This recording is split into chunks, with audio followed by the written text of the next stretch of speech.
Expatrié. Nom, adjectif. Vient du grec exo et patrida. Se dit d'un individu qui réside dans un autre pays que le sien.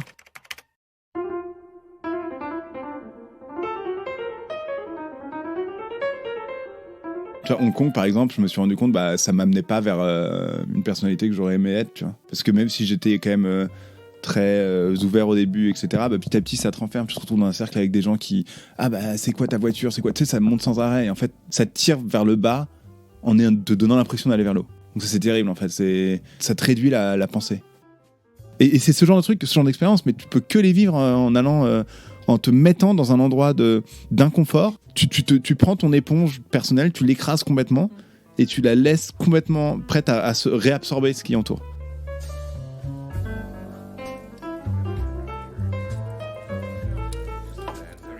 Un week-end de février dernier, un couple d'amis est venu nous rendre visite à Boston. Ce couple d'amis, c'est Pierre et Lily. Et je les connais car Pierre, c'est une des toutes premières personnes que j'ai rencontrées quand je suis venue aux États-Unis pour un stage en 2007. Comme avec beaucoup de gens qu'on rencontre à l'étranger, il fait partie de ces personnes que j'aurais sans doute jamais rencontrées si j'étais restée en France, et avec qui l'amitié a été instantanée, intense, et avec qui 15 ans plus tard, je pense qu'on peut se mettre d'accord sur le fait qu'elle est plutôt durable. Pourtant, en 15 ans, il s'en est passé des choses, et on a changé. L'un comme l'autre. Et justement, c'est un sujet que j'avais envie d'aborder dans French Expat. Alors au coin du feu de cheminée, un samedi soir d'hiver, à Boston, en jouant à un jeu de société, j'ai proposé à mon pote de lui tendre le micro. Et aujourd'hui, je vous présente Pierre, que l'expatriation a métamorphosé. Avant de vous livrer notre conversation, je vous rappelle que je vous retrouve à la fin de l'épisode pour vous parler de la semaine prochaine. Alors installez-vous confortablement, pyjama pilou, petit thé fumant, grosse couverture, direction le coin de mon feu de cheminée.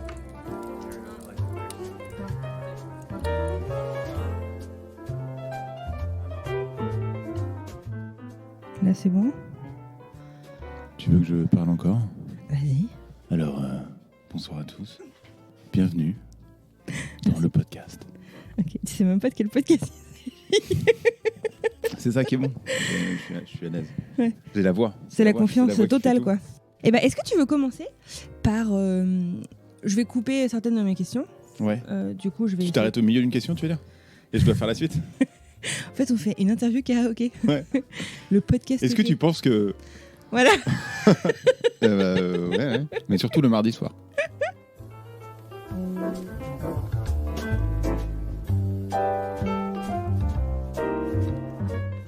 Alors, je m'appelle Pierre. Mon nom de famille dépend énormément du réseau social que tu utilises. Ça peut être nom de famille marqué, Kemar, il y a plein de trucs différents. J'ai 36 ans. Et si je devais me décrire, je suis... Beau. Putain, c'est gentil ça. Je fais de l'informatique, je suis aussi acrobate et je faisais du théâtre, mais j'en fais plus. On s'est rencontrés en 2007 ? Si tu le dis. Mais dans ces eaux-là, je pense, ouais. Ouais. T'avais déjà vécu à l'étranger avant ça ? Le 4 septembre 2007, à 17h53, aéroport de Buffalo. Alors, avant Buffalo, j'avais déjà vécu à l'étranger. Non. En fait, non, pas du tout. C'était quoi ? T'étais venu en dernière année d'école ? Exactement, ouais. Je suis venu en échange, dernière année d'école. Et je devais rester 6 mois et je suis resté 1 an pour essayer de faire une équivalence double diplôme. Buffalo, est-ce que tu peux d'ailleurs nous décrire ? C'est où ? Sur une carte des États-Unis ? Parce que je suis pas sûre que tout le monde puisse situer où c'est. Ouais, mais c'est une très bonne question. Buffalo, en fait, donc c'est dans l'État de New York. Donc du coup, tout le monde se dit ah ouais, New York City et tout. Ben non, tout l'inverse. On a tous fait cette erreur. Ouais, tout l'inverse. Donc c'est dans l'État de New York effectivement, de l'autre côté, près de la bordure avec le Canada, à côté d'un grand lac. Mais c'est juste à côté des chutes du Niagara. Donc en fait, si tu veux savoir où est Buffalo, tu prends les chutes du Niagara, tu vas un tout petit peu plus loin pour là où c'est un peu moins central, quoi. Et c'est par là. Très bien. Alors, comment est-ce que tu as choisi cette destination ? Comment est-ce que tu t'y es retrouvé ? Les joies du fonctionnement en France, c'est quand tu fais ton année de césure, tu choisis un peu au hasard c'est un peu comme ton école, en vrai. En école, tu choisis 5 écoles et tu mets les 3 choix vraiment dont tu as envie et puis 2 où tu te dis, tiens, celui-là, je pense que je les aurais. Tu fais un peu pareil pour tes 5 choix pour l'année. Donc moi, j'avais mis des trucs assez sympas en premier. Et Buffalo, je me suis dit, ça doit être quand même sympa. Et puis ma sœur y était allée, en fait. Du coup, je sais qu'ils avaient un bon programme de computer security. Et comment est-ce que tu t'es préparé à ce voyage ? Extrêmement bien, dans le sens où je suis arrivé, j'avais pas vraiment rien. Je savais pas où j'allais dormir, j'avais pas trop compris où était l'université.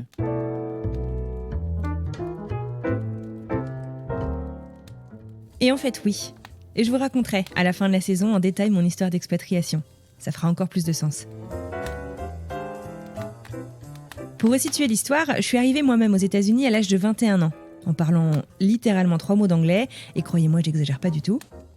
C'était en juillet 2007, et c'était dans une de mes villes de cœur, aux États-Unis, à Buffalo.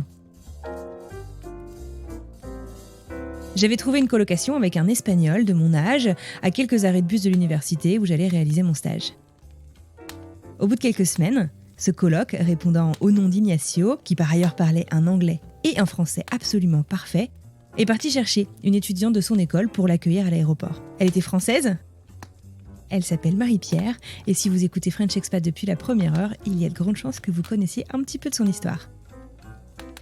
Ignacio revient donc avec cette jeune française qui devait dormir sur notre canapé pendant 2-3 jours, ça c'était prévu. Mais aussi avec un certain Pierre, ce Pierre. Notre Pierre, celui de cet épisode.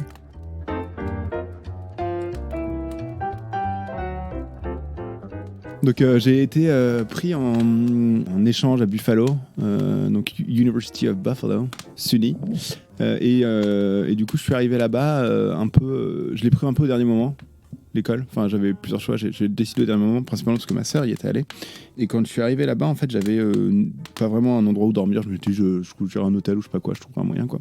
Et en fait le seul truc que j'avais préparé, c'est j'avais contacté du coup par les anciens élèves les anciens élèves français, un site où j'avais trouvé des trucs, un mec qui s'appelait Ignacio qui a l'air très sympa, qui du coup était venu me chercher à l'aéroport. En plus à l'époque c'était pas comme si on pouvait, on en parlait tout à l'heure, mais Facebook, Instagram, tout ça, c'était plus genre tu jettes une espèce de bouée à la mer quoi, et puis il y a peut-être quelqu'un qui la chope, et les gens aidaient plus du coup je pense aussi. Ça avait plus tendance à aider. Donc du coup il m'a venu me récupérer à l'aéroport, et quand il est arrivé à me chercher à l'aéroport, je lui ai dit j'ai nulle part où dormir, on va chercher les hôtels. On a fait 2-3 hôtels, ils étaient tous pleins. Il m'a dit t'as qu'à squatter sur le canapé chez moi, tu vois, quelques jours le temps que tu trouves un endroit. Et ce mec avait une coloc, et cette coloc s'appelait Anne-Fleur. Ouais, et c'est comme ça qu'on s'est rencontrés. Moi j'étais bien chez vous, j'étais resté 1 mois je crois, jusqu'à trouver un appart.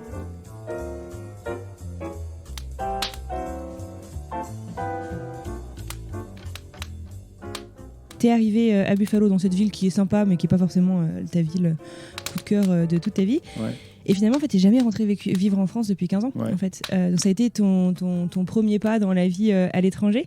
Comment ça s'est passé pour toi après et comment est-ce que ça t'a transformé finalement ? Ouais, c'est une question assez profonde, je pense. L'idée, c'est que, en fait, quand on arrive dans un autre pays, je trouve qu'il y a cette liberté de découverte. Et t'as une espèce de déclic qui se fait dans la tête qui augmente ta vision de... Tu sais, t'as grandi avec voilà comment les choses se passent, et t'arrives et les choses se passent pas du tout comme ça, en fait. Les gens sont complètement différents, et il y a une espèce de déclic qui fait que, tiens, en fait, c'est vraiment quelque chose que j'ai envie de continuer à voir. En plus, c'est marrant parce que je vais étudier aux États-Unis, mais dans mon cours, vu que j'étais en sécurité informatique, j'avais 50% d'Indiens, 50% d'Asiatiques et 0% d'Américains. Enfin, j'avais un Américain, il a drop out avant la fin du trimestre, quoi. Donc, du coup, c'était super intéressant parce que j'ai découvert vraiment des cultures très différentes que je connaissais pas du tout. Et c'est vrai qu'on traînait pas mal avec des gens asiatiques quand on était en école. Et du coup, je m'étais dit, tiens, je connais pas du tout, du coup, je vais aller bosser là-bas. Donc ton objectif à la fin de ton année à Buffalo, c'était je vais aller trouver un découvrir boulot l'Asie. en Asie. Ouais. D'accord. Et c'est ce que j'ai fait direct. D'ailleurs, après, j'ai même pas cherché en France, j'ai cherché qu'en Asie. Alors, je sais pas pourquoi je m'étais fixé sur Singapour. Je crois qu'il y avait quelqu'un de ma famille qui avait été à Singapour. Je me suis dit, je vais aller à Singapour. Comme ta sœur avait fait Buffalo. Voilà, c'est ça. Tu sais, le côté, je veux être un peu safe quand même. Ouais. J'ai envie de tenter des trucs, mais de façon safe. Ouais. Et donc, du coup, je me suis retrouvé à chercher à Singapour. Et il y a cette boîte qui s'appelait Sophis qui avait l'air super cool et tout.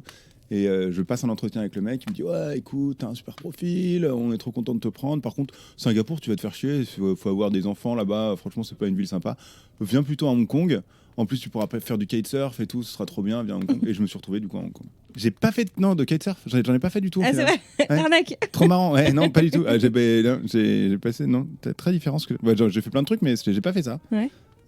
Mais pas contrairement, par contre je suis allé à Hong Kong et c'était super sympa aussi. Tu peux nous décrire la ville de Hong Kong, parce que je pense qu'il y a aussi pas mal de préjugés sur cette ville qui paraît peut-être presque très industrielle et en fait est quand même vachement historique aussi. Ah ouais, complètement. Donc en fait, il y a plein de trucs hyper intéressants dans Hong Kong. Hong Kong, c'est très grand en vrai. C'est-à-dire qu'il y a le centre de Hong Kong, donc la partie centrale, etc. Sheung-Wan, machin. Et donc là, c'est hyper métropole, avec des grands buildings, tout va très vite, les gens marchent assez vite dans la rue, etc. Et puis après, t'as l'autre côté de l'île de Hong Kong où là, c'est des plages, des grandes barres d'immeubles, etc. Et il y a tout le haut de Hong Kong, toutes les montagnes, où t'as pas le droit de construire dedans, parce qu'il y a un dragon qui dort dedans. Donc du coup, t'as vachement de nature. C'est n'est-ce pas? On ne sait pas. Moi, j'espère encore. Non, mais donc du coup, t'as tout ce côté vraiment nature, hyper métropole, etc. Et à côté de ça, t'as aussi toutes les inégalités possibles du monde. C'est-à-dire que tu vas avoir des transports en commun, genre un métro hyper clean, qui marche trop bien. Et ça, c'est pour les gens un peu riches. Puis après, il y a une espèce de petit tram qui est hyper vieux, qui est là depuis la colonisation anglaise. Donc c'est comme les bus anglais. À 2 étages. Ouais, exactement, à 2 étages, mais c'est tout petit, tout narrow, D'accord. sur des rails avec un système électrique, tu vois. Donc c'est hyper vieux. Je tire juste ça un petit peu parce que ça frotte et ça fait un peu de bruit. Ah, d'accord, ça marche. Et elle a touché le câble, juste pour information. Et donc du coup, c'était super intéressant la différence aussi de vie des gens. Et moi qui suis arrivé juste après mes études, je vivais encore un peu comme un étudiant et du coup, je vivais un peu dans le côté des gens un peu pauvres, en quelque sorte. Donc j'allais manger dans ces petits trucs, ces petits bibouis, mais j'allais bosser dans les grandes tours. Ah ouais, donc tu vivais en fait toi-même une vie de contraste en fait. C'est ça, ouais. En fait t'es dans cette transition de contraste, ouais. Et j'ai trouvé ça super intéressant. Ça, pareil, ça t'apprend plein de choses, parce qu'en fait t'as plein de gens par exemple au boulot qui vivent que dans le monde en haut, qui a aucune idée de ce qui se passe en bas en fait. Et donc c'était super intéressant. Et cette ville est passionnante là-dessus, sur ces contrastes.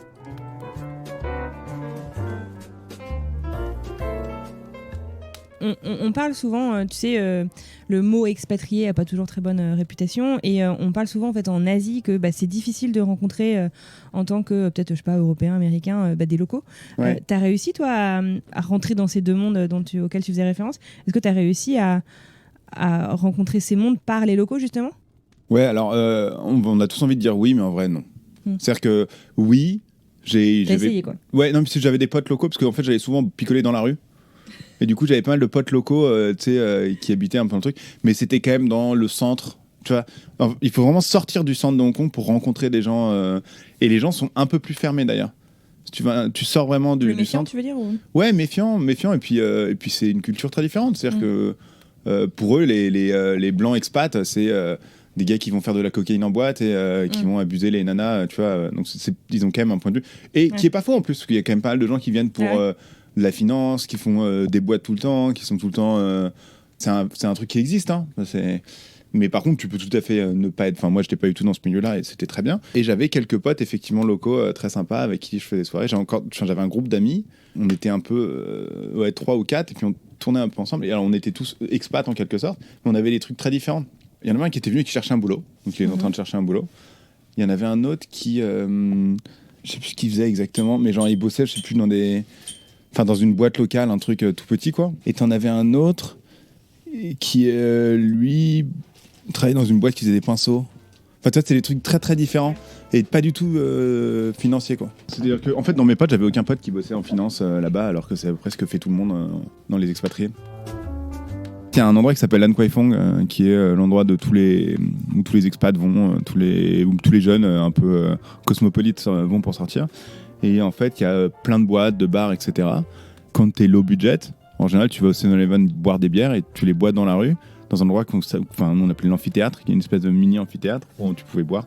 Juste à côté, il y avait un bar d'ailleurs qui faisait des Long Island Iced Tea pas cher du tout. Enfin bref. Et donc, du coup, on allait boire là-bas et c'est vrai qu'on se retrouvait souvent. Et après, du coup, on allait parfois en boîte. Mais finalement, je me rends compte que j'allais très peu en boîte là-bas, c'est plus j'allais boire avec des potes, des pots avec des potes, et puis voilà quoi, c'était... On parlait tout à l'heure justement de ta non-préparation finalement de ton premier départ de France, de comment on s'est rencontrés dans mon salon. Est-ce que tu t'étais pris différemment pour arriver en Hong Kong ? Du tout. Non, pareil. Donc en fait ta vie c'est un peu j'irai dormir chez vous ou... Ouais, alors là l'avantage c'est que j'allais quand même dans une boîte. Ouais. Donc du coup, t'avais un budget. eux, ils ont préparé un peu. Ah, d'accord. C'est-à-dire que je suis arrivé, ils m'ont dit, bah là, il y a cet hôtel, tu vas passer quelques nuits là, le temps que tu trouves un endroit. Donc ils t'ont organisé quand même le truc. Donc ils m'avaient organisé, j'avais peut-être 2 semaines d'hôtel, un truc comme ça. Et donc du coup, je suis arrivé à cet hôtel, mais dans le genre de mauvaise préparation, je suis avec une valise, donc j'étais en t-shirt de tongs short, quoi. Parce qu'il fait chaud à Hong Kong, hein, il fait 30 degrés tout le temps. Et donc du coup, en plus il fait hyper humide. Et donc j'étais en train de chercher cet hôtel, je suais comme un âne, je suis arrivé dans l'hôtel, j'étais tellement... je me sentais mal parce que l'hôtel était assez beau et tout, et j'étais tout dégoulinant en train de dire oui bonjour, je cherche ma chambre. Et en plus je bossais de l'après-midi, j'étais arrivé le matin. Et donc je suis arrivé au bureau l'après-midi en tongs t-shirt short, sauf que tout le monde a un costard là-bas en fait. C'est hyper formel dans la culture asiatique du travail. Exactement, ouais. Sans faire de clichés quoi, mais... Non, et puis là en plus c'était un boulot un peu en finance en quelque sorte, enfin un logiciel financier, donc du coup je suis arrivé et les collègues sont bien marrés. Et il y a un de mes collègues qui m'a du coup pris avec lui, il m'a fait faire des costards sur mesure. Ah ouais. Ah, tout de suite quoi. Tout de suite. Il s'est dit là faut l'aider. Ouais, faut l'aider, ouais. C'était pas... Ouais. Effectivement, j'avais l'air un peu con. Et finalement, t'as passé combien de temps là à Hong Kong ? Alors c'est toujours un peu confus, j'ai l'impression que c'est un an et demi, un truc comme ça, un an. Parce qu'en fait, je suis allé à Hong Kong, puis après on a monté un bureau en Corée du Sud. Et moi, vu que je devais renouveler un visa ou je sais pas quoi, du coup j'étais parti en Corée du Sud et je suis resté 7-5 mois en Corée du Sud. Puis après, je suis repassé par Hong Kong pour bosser à Pékin. Logique. Pendant 2 mois, ouais. Ouais, c'est ça. C'est assez bizarre comme parcours. Et en fait, une fois que j'étais à Pékin, mon rêve, c'était d'être à New York. Et je me suis rendu compte qu'il y avait une collègue qui bossait à New York, qui parlait chinois. Avec moi, j'étais en train de galérer à Pékin. Et j'aimais vraiment pas beaucoup Pékin. Parce que c'était quand même... là, pour le coup, en termes de culture, si tu parles pas chinois, c'est très compliqué. Ouais, c'est pas une ville que t'as beaucoup accroché. Alors là, pour le coup, soit tu restes qu'avec des expats. Et super ta vie. Mais très dur d'accrocher à la culture. Alors qu'Hong Kong, ils sont beaucoup plus ouverts, beaucoup plus facile d'accéder à leur culture. Et donc, du coup... j'avais une collègue qui habite à New York qui faisait près le même boulot que moi, et du coup j'avais demandé à sa boss, à elle, si on pouvait changer. J'ai demandé à mon boss, les deux étaient d'accord, et après je lui ai demandé à elle, et puis bon, du coup elle était un peu d'accord aussi. D'accord. Voilà. Je me suis retrouvé à New York parce que justement ça me plaisait pas Pékin par rapport au côté Hong Kong. Et la Corée du Sud, j'ai adoré. Je tiens à dire tout le monde, la Corée du Sud c'est incroyable. Moi, tout ce que je connais de la Corée du Sud, et pardon pour les clichés, c'est Gangnam Style. Ouais, d'accord, ok. Bah alors, il y a moyen de pas faire Gangnam Style du coup. Parce que donc pareil, c'est ce truc un peu hyper cosmopolite, il y a des boîtes, machin, mais c'est pas du tout mon style. Ouais. Par contre, ils ont une passion pour tout qui est génial. J'ai rencontré des gens, donc j'étais tout seul en Corée, je parlais pas la langue, donc j'ai essayé d'apprendre un peu le coréen sur le tas. Je connaissais vraiment personne, il y avait personne de ma boîte. J'étais là, pour le coup, arrivé sans connaître personne. Alors j'avais mon logement, parce que j'avais un logement de la boîte. Au début, le premier mois, je déprimais complètement, je connaissais personne. C'est-à-dire que tu vas passer ta journée, tu vas arriver dans un resto, tu vas montrer un truc du doigt, t'espères que ce qu'on t'amène va pas essayer de sortir de l'assiette, quoi. Et c'était vraiment assez dur. Et je me suis mis à rencontrer des gens, donc pareil, classique, hein, en allant dans des bars, etc.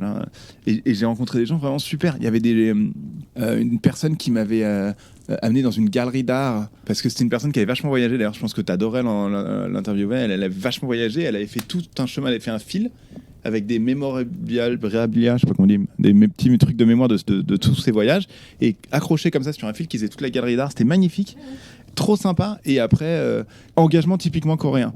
Il y a un piano. Et moi, je me dis, ah tiens, c'est marrant, je savais jouer un peu au piano et tout, français, assez sûr de lui, il va, il joue son truc, c'est et puis il dit aux autres, ouais, vous savez jouer du piano? Ils font, ah non, on sait pas trop jouer, nous, machin et tout. On dîne. Bon, dîner en Corée, c'est-à-dire boire du soju. On boit du soju. Et il se délie un peu. Soju, c'est quoi? C'est un truc alcoolisé? Ouais, c'est de l'alcool de patate douce, je crois. C'est de leur vodka local. C'est à 13-14%, c'est un peu comme du vin. D'accord. C'est un vin de patate, quoi. Et donc, à la fin du dîner, il y a une nana qui dit, ouais, bon, bah, si, allez, je vais jouer un truc. Parce qu'il y a une autre de ses copines qui arrive qui dit, ah, tiens, marrant, un piano. Et elle dit à sa copine, ah, tu connais ça? Elle dit, ah ouais, moi aussi. Et elles se mettent toutes les deux, elles jouent un 4 mains. Elles se connaissaient pas, enfin, elles se connaissaient vaguement, mais. Et elles jouent un 4 mains, mais à la perfection, mais magnifique. Mais genre un truc qui va faire pleurer les gens, tu vois. Et toi, tu te dis, oh la vache, mais qu'est-ce que j'ai l'air con. Oh là, t'essaies de te cacher sous la table, quoi. Mais parce qu'en fait, ils ont cette culture de si c'est pas parfait, je fais pas. C'est pour ça que c'était hyper important pour moi d'apprendre la langue, pour leur montrer que je faisais un effort de parler la langue, parce qu'il y avait plein de gens qui me disaient, ah non, no English, tu vois. Je dis, ah ok, ils parlent pas anglais. Alors qu'en fait, mais parfait, l'anglais, mais pas complètement parfait. Cette culture de la perfection, d'aller à fond dans les choses. Alors, c'est un autre truc que j'ai adoré là-bas aussi. Ils ont une vraie culture du jeu vidéo. À l'aéroport, tu vas voir des matchs de StarCraft, tu vois. À l'aéroport? Regardez, ouais, à la télé de l'aéroport. Dans les bars, t'as ça. D'accord. Toi, t'as de l'e-sport. J'étais allé voir un match de StarCraft en live au stadium, comment ça s'appelle, le Samsung Stadium. C'était génial. Ah, c'est énorme. Ouais, et c'était donc dans un énorme stade, il y a 2 gens qui jouent avec des commentateurs qui sont à fond et tout. C'était fantastique. Et là, j'avais découvert la Korean pop aussi là-bas. Mhm. Je suis toujours aussi fan de K-pop, faut pas trop le dire, mais je suis toujours fan de K-pop. Et c'est marrant parce que tu vois que même la culture française, j'ai écouté une émission sur France Inter récemment où ils parlaient de K-pop. Mhm. Parce que c'est vraiment une subculture, un genre. Ils ont une subculture incroyable. D'accord. Et complètement différente. Encore une fois, Corée, je vous conseille à tout le monde d'y aller et de vraiment essayer de faire une immersion dans la Corée. Et si t'avais pu, tu serais resté du coup, ou c'est juste que le boulot te ramenait, tu disais, à Pékin Alors c'est une très bonne question, je sais pas si je serais resté en revanche. Hmm. Parce que c'est quand même une culture dans laquelle... C'est chouette pour voyager, mais je suis pas sûr pour de vivre, tu sais pas m'identifier si ce serait exactement ton truc. sur longtemps. C'est comme la culture japonaise, c'est des cultures fascinantes, Hmm. mais c'est tellement loin. C'est comme si on disait, tiens, à partir de maintenant, t'habites sur Vénus. Hmm. Ouais, j'adore, c'est génial d'aller sur Vénus, c'est incroyable, j'ai jamais vu ça. Est-ce que je pourrais y vivre là tout de suite? Je sais pas.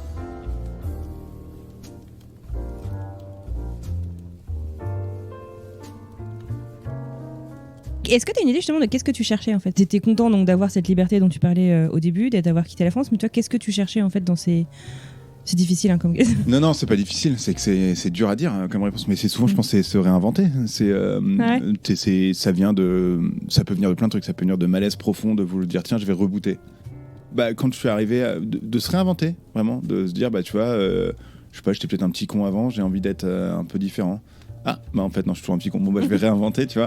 Tu vois, Hong Kong, par exemple, je me suis rendu compte, ça m'amenait pas vers une personnalité que j'aurais aimé être, tu vois.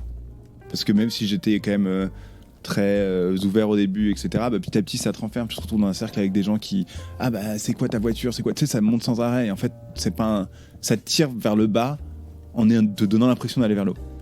Donc ça, c'est terrible, en fait. Ça te réduit la pensée. En Corée, donc je me suis expand sur plein de trucs. Il y a un bar où j'allais en Corée qui s'appelait Strange Fruit. Strange Fruit, le fruit bizarre. Strange Fruit, ça vient d'une chanson de Nina Simone. D'accord. Qui s'appelle. En fait, c'est sur les noirs qui étaient pendus aux arbres. Et c'était Strange Fruit Grow from the Trees. Okay. Et le mec qui tenait le bar, c'était un neurochirurgien, je crois, de jour et barman de nuit. Et il avait donc ce petit bar qui était tout petit. T'avais un frigo avec des bières. Tu prenais les bières que tu voulais et à la fin, tu disais combien t'en avais pris et tu te payais. Il avait des murs de CD. Il a eu du Jean-Jacques Goldman, le mec, en coréen. C'est vraiment un bar où j'étais trop bien. C'était accueillant, les gars étaient super cultivés. T'allais apprendre un truc tous les soirs. C'était pas possible d'aller là-bas et pas d'apprendre un truc, tu vois. Et même les serveuses, elles étaient super smart, super brillantes. Franchement, t'étais amoureux de tout le monde là-bas, tellement ils sont tous géniaux. Et je sais pas, j'habite à New York depuis pas mal de temps maintenant. Et à New York, je sais pas, 6 ans après que j'habite à New York, je reçois un mail du barman qui me dit hey, j'ai une de mes serveuses qui vient à New York en ce moment, elle aimerait bien ce serait cool que tu la vois, tu la connaissais, machin et tout. Et il me dit juste retrouve là à ce bar, tel jour, telle date. Donc je fais ok, je vais à l'endroit, parce que j'étais curieux. Et en fait, ils avaient rassemblé tous les gens qui habitaient à New York, qui étaient allés dans son bar. C'est dingue. On s'était tous retrouvés là-bas et ils nous avaient amené des t-shirts du bar et tout. Là, c'était vraiment, c'est magnifique comme truc quoi. Et ces mecs-là, je suis toujours pote avec eux. C'est-à-dire que c'est des gens que je connaissais pas, mais on savait qu'on avait la même passion pour, alors que ce soit la photographie, la musique, etc. Et il avait réussi à rassembler ce truc. C'était génial. Ah, c'est incroyable. Et c'est ce genre de truc, ce genre d'expérience, mais tu peux que les vivre en allant, en te mettant dans un endroit d'inconfort. Que tu connais pas. Ouais. Et où tu es suffisamment, tu prends ton éponge personnelle, tu l'écrases complètement et tu la laisses complètement prête à se réabsorber ce qui entoure. D'accord. Et tu vois, et du coup retrouver ce que tu veux. Et après, quand je suis parti à New York, j'ai un peu fait pareil. J'ai essayé de me réinventer, d'être un peu différent et d'accepter plein de choses que j'acceptais pas forcément chez moi avant. Je suis un gros nerd, j'aime bien jouer aux jeux vidéo, en même temps j'aime bien aussi aller prendre des pots avec des potes et en fait c'est pas incompatible. T'es pas obligé d'être alcoolique pour être le mec cool de truc et en même temps t'es pas non plus obligé d'être le mec cool, en fait c'est pas important. C'est pas important, ce qui est cool c'est ce que t'aimes, tu vois. Donc en fait tu t'es complètement trouvé dans ta dernière destination. Ouais, mais c'est grâce aux autres destinations aussi. Tu penses que si t'avais fait un Buffalo New York direct, ça aurait pas... Non. Tu serais pas arrivé au même endroit. J'ai eu besoin de faire mes conneries à Hong Kong. Parfois même de toucher un peu le fond, tu vois, psychologiquement. J'ai eu besoin de m'ouvrir complètement l'esprit en Corée du Sud. Quand on grandit assez à fond dans l'informatique, à l'âge où j'avais... Alors maintenant, c'est hyper cool. Hein. Maintenant, c'est super cool. C'est ce que je dis d'ailleurs. On donne des cours de Hour of Code là, avec ma boîte pour des enfants et je leur dis, mais vous avez trop de chance. C'est cool maintenant de coder. C'est cool de faire de l'informatique. Avant, c'était pas cool du tout. Hein. T'avais l'air un peu con. On te prenait un peu pour un débile. Et donc ça, c'est super cool de pouvoir accepter ses passions. Et puis ses erreurs aussi, ses tendances un peu ultra passionnelles aussi. Je sais qu'avant, quand je prenais un verre, fallait que j'en prenne 3, 4, 5, 6, tu vois. Et puis voilà, savoir aussi ça. Et te dire, en fait, c'est juste que t'es quelqu'un d'hyper à fond dans tout ce que tu fais. Par exemple, si on joue à un jeu de société, je vais être à fond, tu vois. Et donc du coup, voilà. Non mais c'était comme hier, tu vois. En fait, tout est un chemin qui te ramène, qui te permet de canaliser, de te connaître mieux. Je pense que j'ai eu plusieurs trucs dans ma vie qui m'ont permis de me connaître mieux. Mes voyages m'ont vachement aidé. Et les interactions avec les gens dans ces voyages. Et c'est ce qui me permet maintenant d'être avec la personne avec qui je suis maintenant, je pense. C'est-à-dire que ça m'a tous ces chemins, toutes ces erreurs, toutes ces réalisations, c'est ce qui permet que je sois bien avec qui je suis et que je puisse être bien avec quelqu'un. Tu vois, parce que c'est dur si tu t'aimes pas toi-même de pouvoir aimer quelqu'un. Donc du coup, si tu arrives à te découvrir qui t'es, et les voyages ça aide énormément, encore une fois, voir d'autres cultures, en fait ça crée de l'empathie. Tu vas essayer de comprendre les autres personnes parce que t'as pas le choix déjà. Donc tu vas être obligé de le faire. Et ça te crée de l'empathie et c'est un truc dont on manque tous.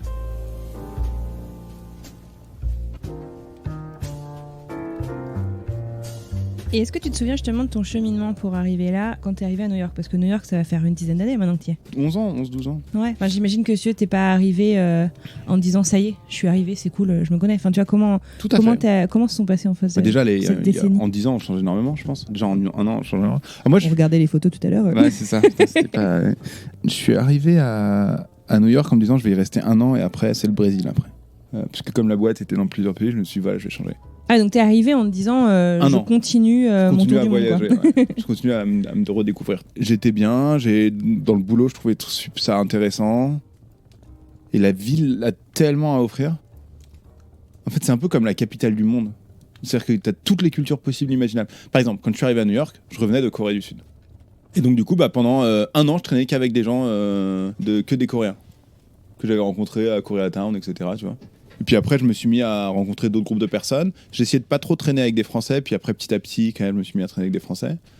J'ai eu de la chance d'avoir des amis directement parce que j'avais rencontré Lucie, Vic, des potes qui m'ont vachement défini. En fait, on a créé notre groupe d'amis. Et après, on est resté dans ce groupe d'amis, etc. Alors, New York, il y a tout le temps des gens qui viennent, qui partent. Dans tous les gens que je connaissais au début, il y a peut-être une seule personne qui est encore là. Mais ça m'a permis de me sentir très bien assez rapidement parce que j'étais avec un groupe de Français. Par contre, je pense que c'est une ville dans laquelle je vais partir d'ici 1 an. Breaking news, j'étais pas au courant. Ouais, t'étais pas au courant. Justement, avec ma copine, qu'on puisse avoir une vie un peu plus en Europe, plus proche de la famille. Toi, tu penses à des enfants, des trucs comme ça. C'est un peu là. En fait, encore une fois, c'est la maturité qui arrive. Quoi. Je pense que ça sera arrivé dans tous les cas, hein, mais je pense que voyager, ça m'a permis d'étendre un peu ça. Quoi. Donc voyager, genre si tu fais l'analogie avec la vie et la maturité dont tu parles, voyager, ça a été quoi? Ça a été ta crise d'adolescence pour mieux te découvrir en tant qu'adulte ou... Ouais, mais en fait, c'est un peu comme une crise d'adolescence, sauf qu'au lieu de rentrer à la maison tous les soirs, tu peux choisir où tu rentres. Donc c'est beaucoup plus facile pour se réinventer. En fait, une crise d'adolescence, c'est le moment où tu essaies de te définir. C'est un peu comme un bébé qui arrive et qui va pousser un truc, le faire tomber, voir si maman ramasse, tu vois. Tu testes des trucs. Donc en fait, tu testes ce qui marche chez toi, ce qui marche pour toi. Mais l'avantage d'aller à l'étranger, c'est que tu peux vraiment recommencer. Tu te réinventes, personne ne te connaît. Tu peux avoir un autre prénom si tu veux. Qu'est-ce qui t'empêche de faire ça, tu vois? Ou tu peux avoir un côté, je sais pas, hyper masculin ou l'inverse, hyper fluide. Moi, j'ai eu ça vachement aussi. Il y a des moments où j'étais hyper masculin, et des moments où j'étais un peu plus, tu vois. Faut trouver ce qui marche pour toi. Parce que c'est génial de pouvoir arriver dans une ville et de faire, tiens, allez hop. Aujourd'hui, je suis ça. Mais là, tu me dis tout ça avec du recul. Quand t'étais le nez dedans, tu t'en es rendu compte en fait de cette transition que tu passais? Ouais. Enfin, tu vois, je veux dire, t'es arrivé à New York, tu t'es dit, bah tiens, voilà, là j'ai envie de tester le Pierre 2.3. Ouais, non, alors à New York moins, parce qu'à New York je commençais vraiment à savoir qui j'étais, je pense. Mais même à New York, je me suis refait plusieurs fois. Je pense que j'ai eu 28 ans, un truc important, 23 ans, j'ai eu un truc important, etc. 21 et 5. Ouais, et puis surtout aller à fond dans tes passions. J'en suis, tiens, allez, je vais picoler tous les soirs, machin. C'est peut-être un truc que tu voulais faire, mais tu te rends compte, ah ben non, c'est pas très bien quand même, tu vois. Ouais, tu recrées des choses, quoi. Tu me disais que tu as passé des moments très low où c'était difficile, à Hong Kong notamment, et peut-être à New York. New York moins, mais ouais, Hong Kong, Pékin, même en Corée aussi. Ouais. Et c'était quoi, du coup, est-ce que c'était la connaissance de toi qui t'a permis de donner un gros coup de pied pour remonter, ou enfin, comment ça s'est passé? Alors, en fait, l'eau, c'est des trucs où les gens se rendent pas compte. Enfin, tu sais, l'image que tu donnes, c'est jamais l'image que t'es, en général. Enfin, d'ailleurs, le moment où tu arrives à les rapprocher tous les deux, c'est là où tu es bien en fait. C'est là où tu vois, je vois qui je suis, maintenant je m'aime, je suis bien, tu vois. Mais souvent, la personne que tu montres et la personne que tu as à l'intérieur, c'est pas les mêmes. Et les moments low, c'était plus genre où tu te dis, putain, je suis vraiment un gros con. Et tu vois, les gens s'en rendent pas compte. Et ils se disent, ah putain, il est trop marrant. Tu vois. En fait, non, je suis là, je suis un gros con en fait. Enfin, tu vois, ça va pas du tout, faut faire quelque chose. Donc c'est des prises de conscience qui venaient tout seul. Ouais, après, ça vient d'un truc, par exemple, tu vois, quand tu te. Maman, écoute pas. Qu'est-ce que je peux donner comme exemple? Non, mais quand tu te réveilles un matin je sais pas, à 7h du matin, t'as aucun souvenir de ce qui s'est passé, t'es dans la rue, t'as plus de papier, t'as plus rien avec toi, t'as plus d'argent. Tu vois, tu te dis, tiens, là c'est peut-être pas top, quoi. Tu vois, il y a peut-être un truc à mieux à faire, quoi. Ou quand tu te rends compte que t'es dans une soirée avec des gens et tous les gens autour de toi, il y a aucune personne avec qui tu vas avoir une conversation sincère. Ça aussi, c'est un truc que tu dis, tiens, en fait, je suis juste dans un mauvais cercle, quoi. Où je me suis pas entouré des bonnes personnes. À Hong Kong, j'avais pas ça, j'avais un super soutien d'amis. Mais par contre, je pense que, on picolait trop, quoi. Parce que c'était notre façon. Et puis, on avait envie de trouver, attends, regarde, on va choper des meufs. Tu vois, t'avais besoin de te rassurer, en quelque sorte. En Corée, au tout début, j'avais personne avec qui parler, c'était hyper dur. Mais en fait, du coup, je faisais vachement d'introspection. J'étais incapable d'aller dans un resto tout seul avant. En Corée, j'y allais tout le temps, j'adorais ça. Je me posais, j'avais un bouquin, j'observais les gens. Mais j'observais jamais les gens avant, c'est incroyable d'observer les gens. Pareil, le métro de New York, c'est génial. Métro de New York, tu t'assois, mais sors pas un bouquin, regarde les gens, c'est un truc de ouf. Et c'est quelque chose que j'ai appris en arrêtant d'être centré sur moi et essayer de regarder un peu ce qui se passe autour. Et ça, j'ai dû l'apprendre à l'étranger. Et pareil, Pékin, je pense que j'étais plus avec des collègues que je traînais. Ça me ramenait un peu vers le côté Hong Kong où tu manquais un peu de respect aux gens, en fait. T'avais vraiment un système de classe qui s'ancrait dans ta tête, t'avais l'impression d'être au-dessus des gens. Ça, c'est mauvais, je pense. Et ça t'empêche d'écouter, tu vois. Alors qu'en Corée, j'avais l'impression que tout le monde était plus à la preuve de coup. Ce qui est sans doute pas vrai, hein. Encore une fois, c'est des perceptions. Et à New York aussi, t'as ce côté un peu classe qui existe, mais il y a des trucs qui cassent les barrières. Genre, par exemple, l'acro-yoga. Tu vas avoir des gens qui font de l'informatique, des gens qui font du cirque pour leur vie, tu vois. Et c'est génial de rencontrer même l'escalade aussi, c'est un bon truc. Alors l'escalade, il faut quand même un peu d'argent pour faire de l'escalade, mais pas tant que ça. Et donc t'as plein de sports comme ça où tu trouves des passions, où t'as des gens de tous les milieux, et c'est hyper important en fait. C'est tellement important pour te remettre, pour t'aider à comprendre comment ça marche, quoi.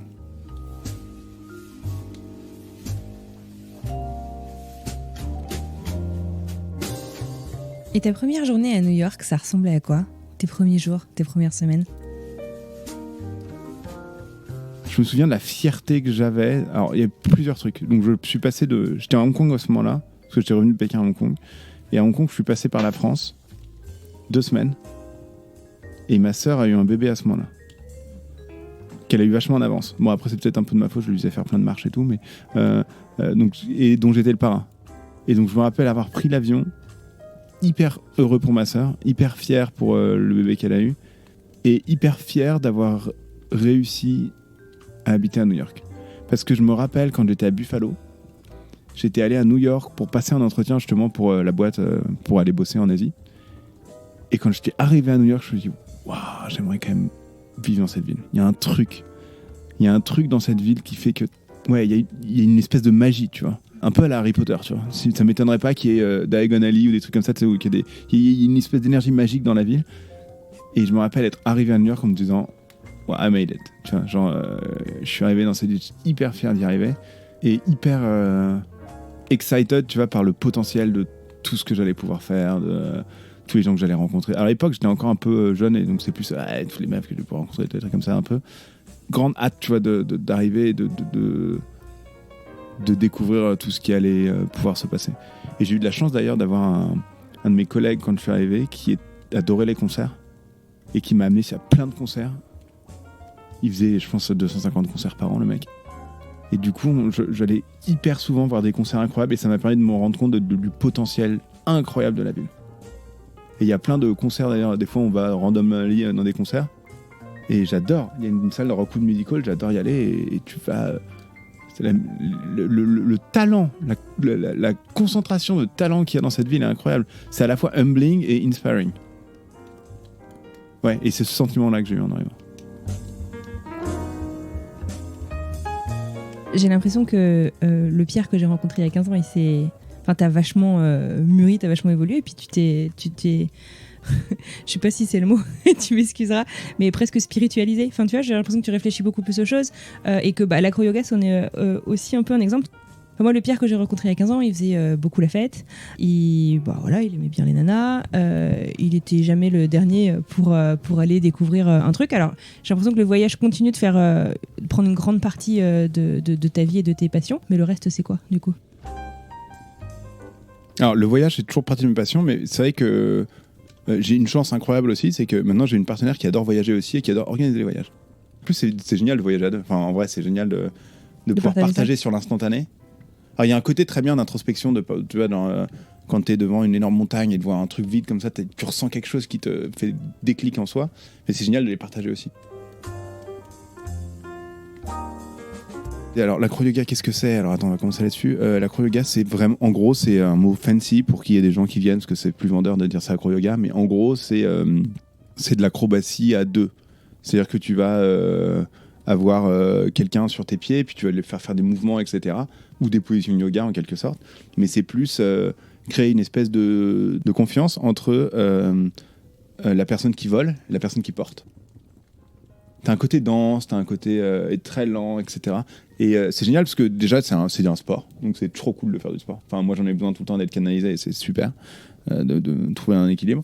Et c'est un sport où t'as pas l'impression de faire du sport. Tu vas aller à la gym, c'est chiant, quoi. Pousser des trucs, c'est horrible. Enfin, voilà, alors que là, tu pousses des gens. En fait, c'est comme si tu levais du poids parce que c'est des gens. C'est génial, tu vois. Et en plus, t'as ce côté vraiment la connexion avec la personne où il faut que t'aies confiance. Et j'ai trouvé ça passionnant. Alors, un autre truc incroyable que j'ai découvert en acro-yoga, c'est qu'en fait, donc tu vas être entouré de gens assez beaux, parce que tout le monde est assez fit, fait sportif, etc. Et avant, moi, j'ai toujours eu des relations avec des filles en me disant peut-être qu'on va pouvoir faire un truc, tu vois. Ou peut-être ça va être peut-être une copine, faire un truc comme ça, tu vois. J'ai toujours eu une idée un peu derrière la tête quand j'étais avec des filles. L'acro-yoga, ça m'a appris de connecter, parfois même sensuel, si tu veux, mais sans qu'il y ait aucune pensée sexuelle ou de désir derrière. Et ça, c'est hyper fort. Ça a été un énorme déclic aussi pour moi. Parce qu'à chaque fois, je me disais, tiens, cette fille, peut-être que, tu vois, c'est ce truc avec la théorie des échelles, où les mecs, ils ont qu'une échelle, peut-être qu'une fille est possible. Ben, pas du tout, en fait. En vrai, c'est pas vrai. Là, j'ai découvert que je pouvais être connecté très proche de gens hyper physiques, parce que c'est hyper physique, l'acro-yoga. T'as une vraie connexion physique, mais sans que ça amène nulle part. Et c'est génial. Franchement, ça fait trop du bien. Ça m'a libéré. C'est un peu libérateur, ouais. Bah, c'était la pièce qui manquait, tu vois. C'était la pièce qui manquait pour que je puisse être vraiment... j'ai vraiment l'impression d'avoir laissé un poids derrière moi. Tu sais, c'était un truc où il fallait à chaque fois que j'y pense. Ah bah en fait, non. En fait, il pense pas, c'est pas grave, en fait. Ah ouais, d'accord. Ah bah c'est trop bien. Et ça m'a vachement aidé. Et c'est pour ça que j'adore et que je continue à en faire énormément. C'est pour ça que je suis devenu prof, parce que j'ai envie de partager cette passion. Parce que c'est incroyable quand t'as deux personnes qui pensent qu'ils peuvent pas faire de trucs, tu leur fais faire des trucs incroyables. En fait, on est tous des enfants. Et c'est vraiment un côté, c'est jouer. C'est s'autoriser à jouer et à être un enfant et à faire des trucs. Mais t'as qu'à voir, quand je joue avec ton enfant à faire de l'acro-yoga, il adore. C'est magnifique, c'est trop beau. Et bah c'est pareil avec les adultes.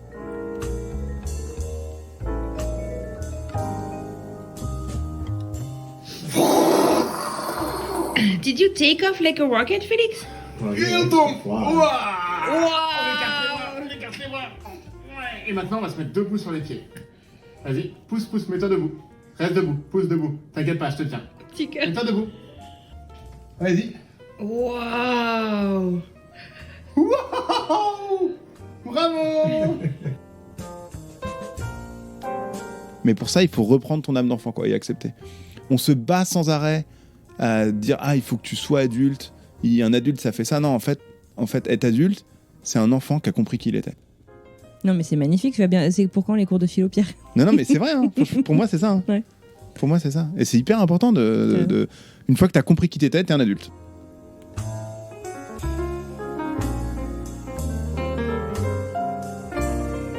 On parlait justement de la spiritualisation, tu t'expliques en fait comment tu t'es libéré de certains trucs. Moi, une des dernières fois que je t'ai vu, t'étais aussi à fond dans la méditation. Alors la méditation, comme tout le monde, quand j'ai commencé, je me disais mais en fait je peux pas, c'est nul, je comprends pas. Pense à rien, c'est impossible de penser à rien et tout. Et alors que maintenant, c'est un outil qui me sert, mais vraiment au quotidien. Tout le temps. Et puis après, tu peux l'appliquer sur plein de trucs. Par exemple, quand tu dois attendre quelqu'un, cette personne est en retard. C'est hyper frustrant. Toi, t'es là, putain, ça fait chier. Alors qu'en vrai, si tu te mets à juste observer les gens et à respirer, en fait, c'est trop bien. Et du coup, quand la personne arrive 5-10 minutes après, t'es pas en train de dire, ah bah tu faisais quoi? Tu fais, ah tiens, salut, tu vois. Ça change complètement ta perception. Pour moi, c'est ça. C'est pas genre, je me mets en Bouddha et je médite, et je fais, comme ça. Non, c'est pas ça. Enfin, ça peut, tu l'exprimes comme tu veux. C'est vraiment un moyen d'être bien dans l'instant. Et d'être plus dans le présent. De t'ancrer dans le présent. Ouais. Alors moi, j'ai toujours été très dans le présent.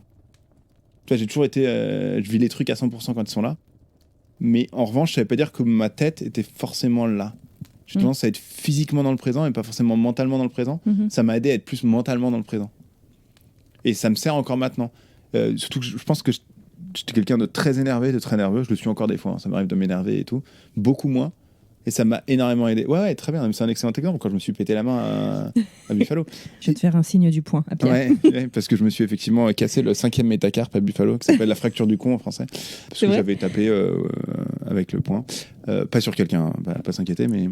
Donc du coup, quelqu'un qui s'énervait assez rapidement, et en fait, c'est super important de se rendre compte que l'énervement, c'est quelque chose que tu crées, de prendre du recul, etc. Et la méditation, pour moi, c'est un super outil. Pouvoir rester sur place, respirer et sentir son corps vraiment se relaxer, parce qu'on n'est jamais relaxé vraiment. On est sans arrêt un peu... Et c'est super important de pouvoir trouver cette relaxation. Et je sais que ça m'arrive souvent de me remettre un peu en...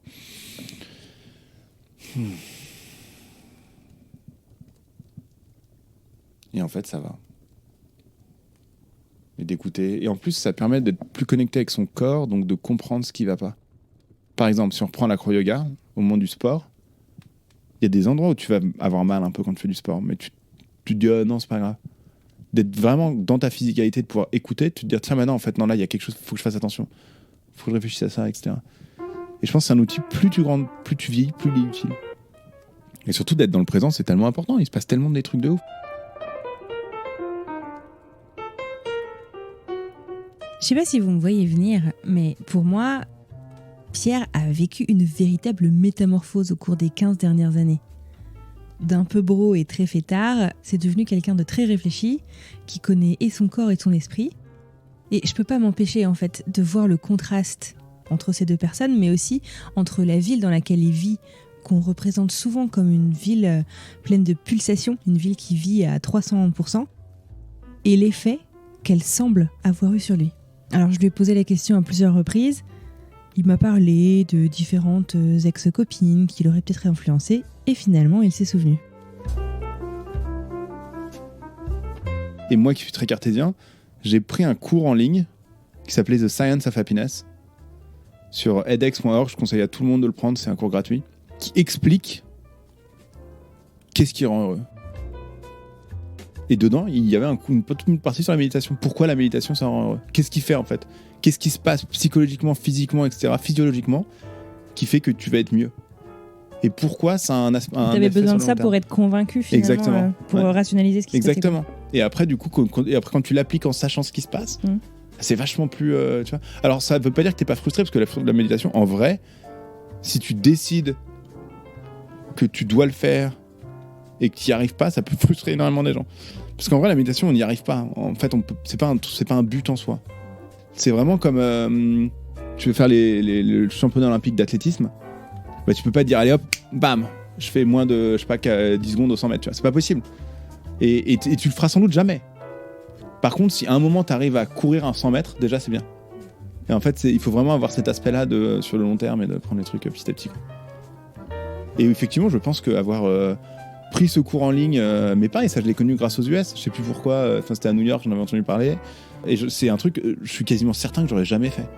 Et même plus loin, je dirais que j'en ai parlé, même le yoga, etc. C'est des trucs où j'en ai parlé à ma famille. J'ai convaincu d'autres gens de le faire et qui en avaient besoin. Tu vois, on a tous un peu besoin de se recentrer. En fait, t'as eu d'abord... C'est marrant, c'est un peu comme un cycle d'innovation. T'as de l'expansion où tu pars dans tous les sens. Donc là, ça va être voyager, écouter, t'enrichir, puis après recentrer sur ce qui est important. Enfin, peut-être qu'on peut enlever la picole, peut-être qu'il y a d'autres trucs, tu vois, qu'on peut... Puis repartir, c'est un peu comme expand, refocus, tu vois. Et donc il y a eu plein d'expand de refocus, et donc il y a eu un expand de refocus sur écouter les autres, enfin être plus à l'écoute de ce qui se passe à l'extérieur. Il y a eu une expand refocus sur se recentrer sur soi-même, s'écouter soi-même aussi. Et après, c'est écouter de ce dont on a besoin, et aussi se rendre compte que ce que tu crois qu'il faut, en vrai, si tu t'écoutes que toi, tu te rends compte qu'en fait, c'est pas vrai. Il y a plein de trucs qui viennent de l'extérieur. Est-ce qu'il faut absolument, je sais pas, avoir plein d'argent et avoir plein de maisons? En fait, non, il faut être juste bien avec ce que t'as, tu vois. Est-ce qu'un couple, c'est ouais, on est trop beau, on est trop bien, on fait plein de trucs, alors qu'en vrai, non, c'est juste travailler au jour, réussir avec quelqu'un où t'es bien pour travailler au jour le jour, tu vois, où t'as confiance. Je me rappelle, avec Lily, quand on a commencé à sortir ensemble, je lui avais filé une carte où il y a un piédestal de statue et t'as le couple, c'est hyper beau comme ça dessus. C'est what people see et la réalité où tu vois des gens qui sont en train de maintenir le piédestal. Et ça, c'est un truc. Moi, j'étais persuadé qu'un couple, fallait que ce soit tout parfait directement. Et en vrai, c'est pas vrai. Et en fait, il faut juste trouver la personne avec qui tu as le courage et la confiance. Et l'envie, ouais, de dire, bah, en fait, non, ce sera pas forcément facile, mais j'ai envie d'apprendre, j'ai envie de créer ensemble. Et c'est un truc dont j'étais pas prêt pendant hyper longtemps. Et je pense que c'est ça qui m'a. En 2 ans, là, je pense que j'ai vachement changé par ça. Il y a le truc, c'est où tu dis, il y a plein de relations qui sont des journeys et pas des destinations. Tu vois, et je suis très mauvais, j'ai besoin de beaucoup de journeys, quoi. Voilà. Mais c'était vrai aussi personnellement, il y a plein de voyages personnels que j'ai pris. Trop choupi, il y a Salut Félix qui est Félix. là.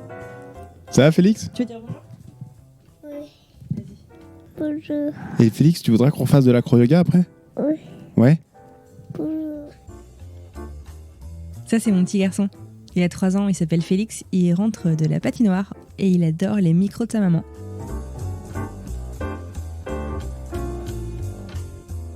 Je suis pas sûr qu'il y ait une journée classique dans New York. Encore une fois, tu peux faire tout ce que tu veux. Enfin, t'as une passion. Je sais pas, on va dire, j'adore les maquettes de Messerschmitt, les avions de la Seconde Guerre mondiale, tu vois. Et ben, il y a un mec qui fait ça et qui va t'inviter et vous allez être plein à pouvoir discuter des maquettes d'avions. Alors, c'est pas un truc que j'ai fait, hein, j'invente, donc j'ai aucune idée. Mais tu vois, c'est fou. Tu as vraiment tous les trucs. Il y a plein de gens qui vont dire, ouais, c'est la ville pour faire la fête, machin, etc. Si tu cherches ça, t'auras ça. Mais si tu cherches, par exemple, à faire des puzzles, il y a ça aussi. Alors, c'est génial aussi de se balader dans la ville parce que tu trouves des trucs complètement farfelus. J'avais trouvé un bar de board games que je connaissais pas juste en passant devant.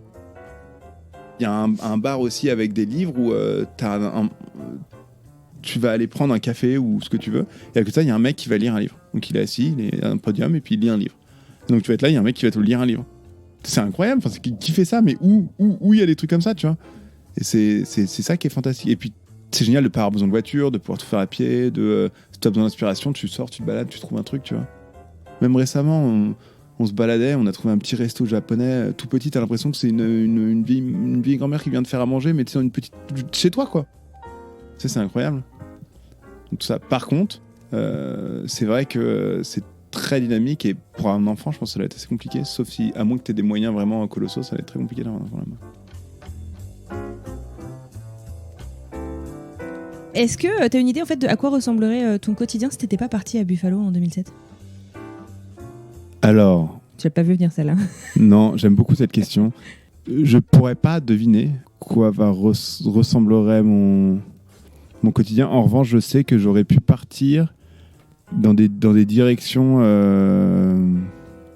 très différentes. J'aurais pu être un gros nerd qui passe son temps à jouer aux jeux vidéo et qui serait sans doute jamais sorti de chez lui ou de chez ses parents. En tous les cas, je pense que j'aurais du mal à me découvrir ou à me connaître comme je suis maintenant, c'est sûr. Il me manquait cette vision de l'extérieur. En fait, c'est très dur de deviner des choses qu'on ne sait pas, en fait. Le cerveau, il est très fort à créer des trucs, mais à partir des éléments qu'il a. C'est pour ça, d'ailleurs, qu'on fait des rêves souvent très fous quand on a eu une expérience de dingue, on fait des rêves complètement barrés. Parce que le cerveau est capable de créer à partir de ce qu'il a. Et donc, en fait, c'est un manque de stimuli qui fait que je serais sans doute... je serais pas malheureux. Je pense pas, parce que je suis quelqu'un qui est naturellement très optimiste et heureux. Mais je serais peut-être pas la personne que je suis maintenant. En revanche, c'est pas grave. C'est-à-dire qu'il y a pas un jugement entre l'un ou l'autre, tu vois. Et je serais très heureux dans les deux cas. Mais là, j'ai peut-être plus à apporter maintenant. Parce qu'au final, c'est quelque chose que tu portes en toi et que peut-être que tu vas pouvoir transmettre à l'autre génération.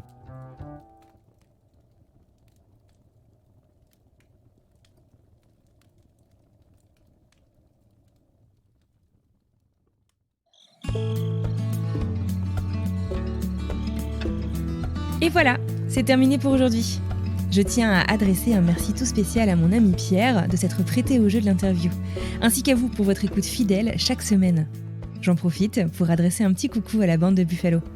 Marie-Pierre, Romain, Diane, Laure et donc Pierre, avec qui j'ai entamé ma découverte des États-Unis il y a déjà 15 ans. Je vous le disais, Je vais vous raconter mon histoire à moi aussi à la fin de cette saison. Une histoire qui, vous l'aurez compris, a commencé dans cette ville de l'ouest de l'État de New York, à Buffalo. Bon, et sinon, la semaine prochaine, on parle de quoi, de qui et où ça ? Eh ben, je vous propose d'écouter quelques indices.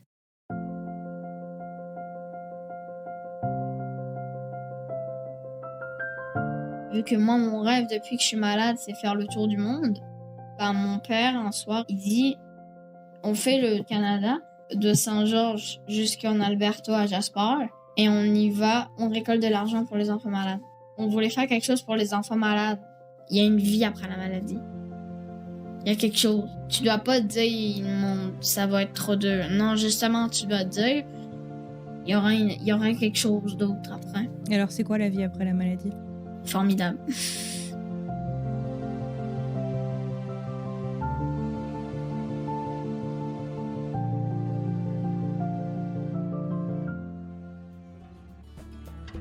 Mystère. En attendant, portez-vous bien et belle semaine. J'ai hâte de vous retrouver mardi prochain pour une nouvelle histoire. À bientôt.